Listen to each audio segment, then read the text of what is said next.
Hello everyone, welcome back to our channel BPSC तक में आप सभी का स्वागत है। तो आज के इस वीडियो में हम स्वतंत्रता आंदोलन के बारे में पढ़ेंगे जो 1857 के क्रांति से संबंधित है। तो आज के इस वीडियो में 1857 के संपूर्ण क्रांति को पढ़ेंगे।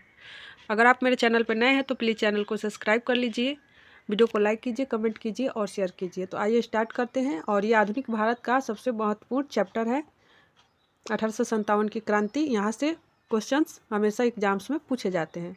तो आइए स्टार्ट करते हैं।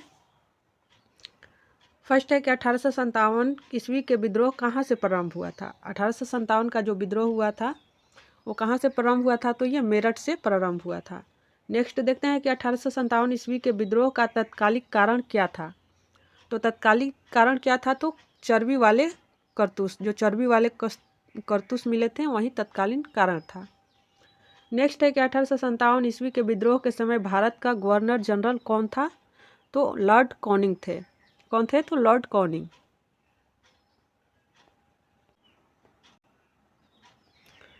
आगे देखते हैं कि 1857 ईस्वी की महान क्रांति के प्रमुख केंद्र, भारतीय नेतृत्वकर्ता एवं ब्रिटिश अधिकारी दमनकर्ता कौन कौन थे। तो कौन नेतृत्व कर रहा था और किस अंग्रेजी अधिकारी के द्वारा उस नेतृत्व को दमन किया जा रहा था उसके बारे में देखेंगे। तो केंद्र कहाँ कहाँ था, तो दिल्ली, सबसे पहले दिल्ली। यहाँ से भारतीय नेतृत्वकर्ता कौन थे, दिल्ली से कौन नेतृत्व कर रहा था 1857 की क्रांति का, तो बहादुर शाह जफर और बकत खां दोनों कर रहे थे। और कौन ब्रिटिश अधिकारी था जो इस नेतृत्व को, इस आंदोलन को दमन किया, विद्रोह को, तो कैप्टन हडसन और निकलसन, ये दोनों थे जो भारत के द्वारा जो दिल्ली में हो रहा था उसको दमन कर रहे थे। अगला है कि कानपुर, कानपुर से कौन नेतृत्व कर रहा था 1857 की क्रांति का, तो नाना साहेब कर रहे थे। और यहाँ पे कौन ब्रिटिश अधिकारी था जो दमन कर रहा था, तो कैंपबेल था। और ये सब पूछा जाता है। नेक्स्ट लखनऊ देख लेंगे, लखनऊ से कौन था, तो ये बेगम हजरत महल थी। ये वहाँ से 1857 के क्रांति का नेतृत्व कर रही थी। और यहाँ भी दमनकर्ता कौन था, तो अंग्रेजी अधिकारी कैंपबेल था। झांसी की रानी कहाँ से थी, तो ये झांसी से थी रानी लक्ष्मीबाई, इसे झांसी की रानी भी कहा जाता है। तो इसको दमन कौन कर रहा था, तो ये जनरल ह्यूरोज। ग्वालियर से देखते हैं तो तात्या टोपे, नेतृत्वकर्ता कौन थे, तो तात्या टोपे थे। और यहाँ भी ग्वालियर में भी जनरल ह्यूरोज के द्वारा दमन किया गया। इलाहाबाद में कौन थे, तो लियाकत अली, लियाकत अली खां लिखा रहता है कहीं कहीं, तो ये नेतृत्व कर रहे थे 1857 के क्रांति का। और जनरल नील जो था ये ब्रिटिश अधिकारी था जो क्रांति को दमन कर रहा था, यानी। नेक्स्ट देखते हैं कि जगदीशपुर से कौन था, तो बाबू कुंवर सिंह थे, वीर कुंवर सिंह भी इन्हें कहते हैं। और यहाँ के दमनकर्ता कौन था, तो विलियम टेलर एवं विल्सेंट आयर, ये दोनों ब्रिटिश अधिकारी थे जो हमारे नेतृत्व को दमन कर रहे थे 1857 की क्रांति का। फतेहपुर से कौन था, तो अजीमुल्लाह, फतेहपुर से कौन था नेतृत्वकर्ता 1857 की क्रांति का, तो अजीमुल्लाह थे। और यहाँ से कौन दमन करता था, तो रेनर्ड एवं सर कैंपबेल थे। तो ये याद रखेंगे, यहाँ से जरूर क्वेश्चन पूछा जाता है।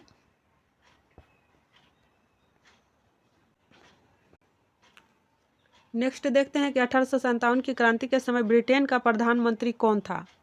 तो ब्रिटेन का प्रधानमंत्री उस समय लॉर्ड पॉमस्टर्न थे। और ये क्वेश्चन पूछा गया है, बीपीएससी के परीक्षा में पूछा गया है, टीचर वाला में। नेक्स्ट देखते हैं कि 1857 के विद्रोह को किस उर्दू कवि ने देखा था, तो ये मिर्जा गालिब ने देखे थे। और ये भी इम्पोर्टेंट है।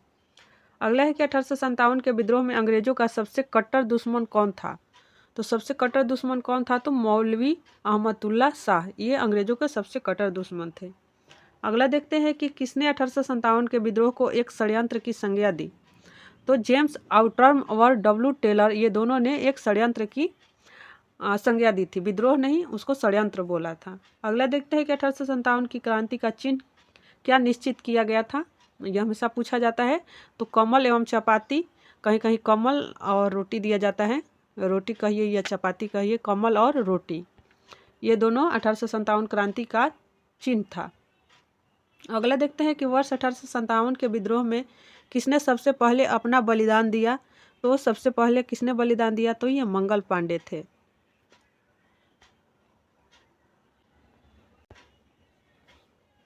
नेक्स्ट देखते हैं कि मंगल पांडे जिसने अकेले 1857 ईस्वी के विद्रोह का सूत्रपात किया था, यानी इन्होंने ही शुरुआत किए थे। जो 1857 का विद्रोह हुआ था उसका शुरुआत मंगल पांडे के द्वारा ही किया गया था। तो ये कौन सी इन्वेटिंग फैक्ट्री से थे? तो 34वीं नेटिव इन्फेंट्री से थे, याद रखेंगे। 34th इन्फेंट्री से थे, इसको याद रखेंगे। अगला देखते हैं कि वह पहला भारतीय सिपाही कौन था जिसने चर्बी वाले कारतूस का प्रयोग करने से इनकार कर दिया। और यहीं से 1857 की क्रांति की शुरुआत हो जाती है, जब मंगल पांडे ने चर्बी वाले कारतूसों को उपयोग करने से इनकार कर दिया कि हम इसका प्रयोग नहीं करेंगे, तो उसी टाइम से ये विद्रोह शुरू हुआ। तो मंगल पांडे ने।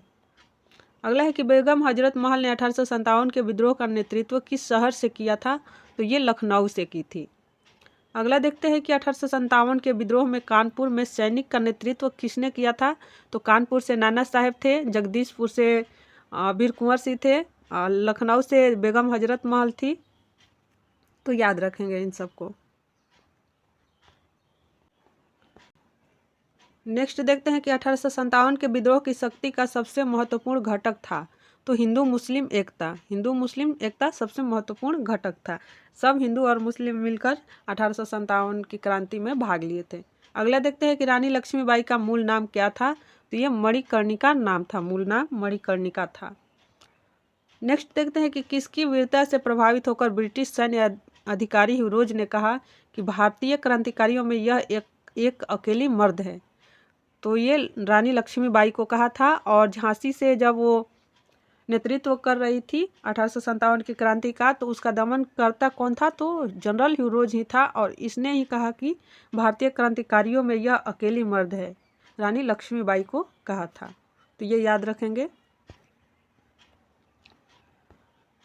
नेक्स्ट देखते हैं कि भारत के किस वर्ग ने 1857 की क्रांति में तटस्थ रहे? तो शिक्षित एवं मध्यम वर्ग, ये दोनों थे जो 1857 की क्रांति में तटस्थ रहे, यानी लगातार बने रहे। अगला देखते हैं कि मंगल पांडे को कब फांसी की सजा दी गई? मंगल पांडे को कब फांसी की सजा दी गई? तो 8 अप्रैल 1857 ईस्वी को मंगल पांडे को फांसी की सजा दी गई। अगला देखते हैं कि 1857 के विद्रोह में दिल्ली में सैनिकों का नेतृत्व किसने किया था? तो बख्त खां एवं बहादुर शाह द्वितीय ने दिल्ली में नेतृत्व किया था 1857 की क्रांति का। अगला देखते हैं कि बिहार में 1857 की क्रांति के नेता वीर कुंवर सिंह का देहांत कब हुआ? तो 26 अप्रैल 1858 को ईस्वी में इनका देहांत हो गया। और वीर कुंवर सिंह के एक हाथ में गोली लग गया था जब वो गंगा नदी पार कर रहे थे, तो उन्होंने अपना एक हाथ काटकर गंगा नदी में फेंक दिया था। और ये 80 वर्ष के एज में अंग्रेजों के साथ लड़ बैठे थे। नेक्स्ट देखते हैं कि जगदीशपुर के राजा कौन थे? तो वीर कुंवर सिंह। इन्हें वीर कुंवर सिंह हम लोग यहाँ कहते हैं। तो ये वीर कुंवर सिंह अंग्रेजों उस टाइम जगदीशपुर के राजा थे। नेक्स्ट है कि अंग्रेजी भारतीय सेना में चर्बी वाले कारतूसों से चलने वाली एनफील्ड राइफल कब शामिल की गई? तो एनफील्ड राइफल कब शामिल की गई? तो जनवरी 1857 ईस्वी में शामिल की गई। और यही एनफील्ड राइफल थी जिसमें चर्बी वाले कारतूस का उपयोग होता था, जिसको हमारे सैनिकों ने इनकार कर दिया कि हम चर्बी वाले कारतूस का इस्तेमाल नहीं करेंगे, क्योंकि उसको मुंह से खोलना पड़ता था और फिर डालना पड़ता था राइफल्स में, तो इसीलिए उन्होंने इनकार कर दिया। यहीं से शुरुआत होता है 1857 की क्रांति का। अगला देखते हैं कि 1857 में किसने इलाहाबाद को आपातकालीन मुख्यालय बनाया था? तो लॉर्ड कैनिंग। और इस टाइम गवर्नर जनरल थे हमारे भारत का। अगला को देखते हैं कि गडकरी विद्रोह का केंद्र था। तो गडकरी विद्रोह का केंद्र था कोल्हापुर। नेक्स्ट है कि 1857 के बरेली विद्रोह का नेता कौन था? तो खान बहादुर खान, ये बरेली विद्रोह के नेता थे। नेक्स्ट है कि भारत के प्रथम स्वतंत्रता संग्राम तत्कालिक कारण क्या था? तो अंग्रेजों का धर्म में हस्तक्षेप का संदेह होना, यही तत्कालीन कारण था। अगला देखते हैं कि तात्या टोपे का मूल नाम क्या था? तो रामचंद्र पांडुरंग।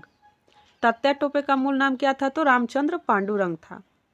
नेक्स्ट देखते हैं कि तथा कथित प्रथम राष्ट्रीय स्वतंत्रता संग्राम न तो प्रथम, न ही राष्ट्रीय और न ही स्वतंत्रता संग्राम था, किस इतिहासकार ने लिखा? तो आरसी मजूमदार ने कहा था।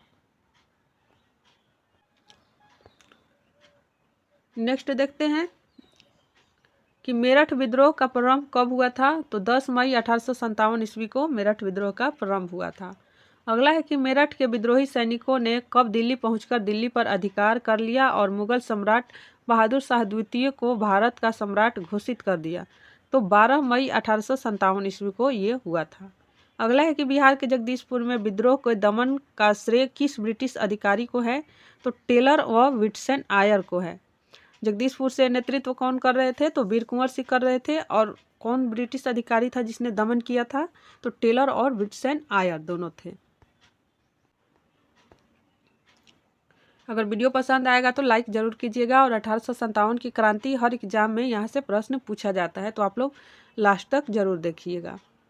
अगला देखते हैं कि 1857 के विद्रोह के क्रम में दिल्ली के दमन करने में किस ब्रिटिश सैन्य अधिकारी की मृत्यु हो गई थी। तो ये निकलसन की मृत्यु हो गई थी।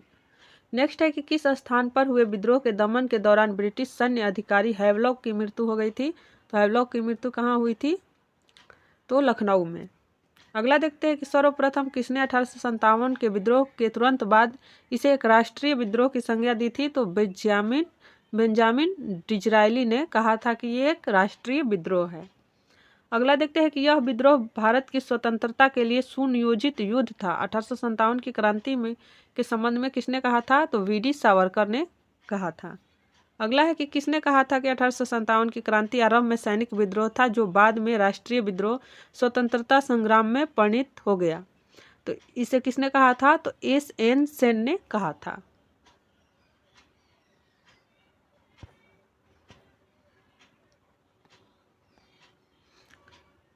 नेक्स्ट देखते हैं कि 1857 के संदर्भ में किसने कहा कि ब्रिटिश शासन को उखाड़ फेंकने के लिए भारतीय जनता की क्रांति है। तो कार्ल मार्क्स ने इसे कहा था। नेक्स्ट है कि भारतीय स्वतंत्रता आंदोलन सरकारी इतिहास कौन था। तो एस.एन. सेन थे।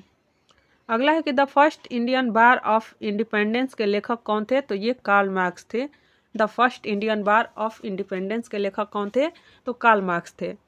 अगला है कि the causes of the India revolt के लेखक कौन थे। तो सैयद अहमद खां थे। नेक्स्ट है कि the first war of independence के लेखक कौन थे। तो आज़ादी की पहली लड़ाई। तो वीर सावरकर थे, वीडी सावरकर। नेक्स्ट है कि किसे 1857 के विद्रोह की सबसे कमज़ोर कड़ी के रूप में देखा जाता था। तो बहादुर शाह जफर को देखा जाता था जो दिल्ली से नेतृत्व कर रहे थे।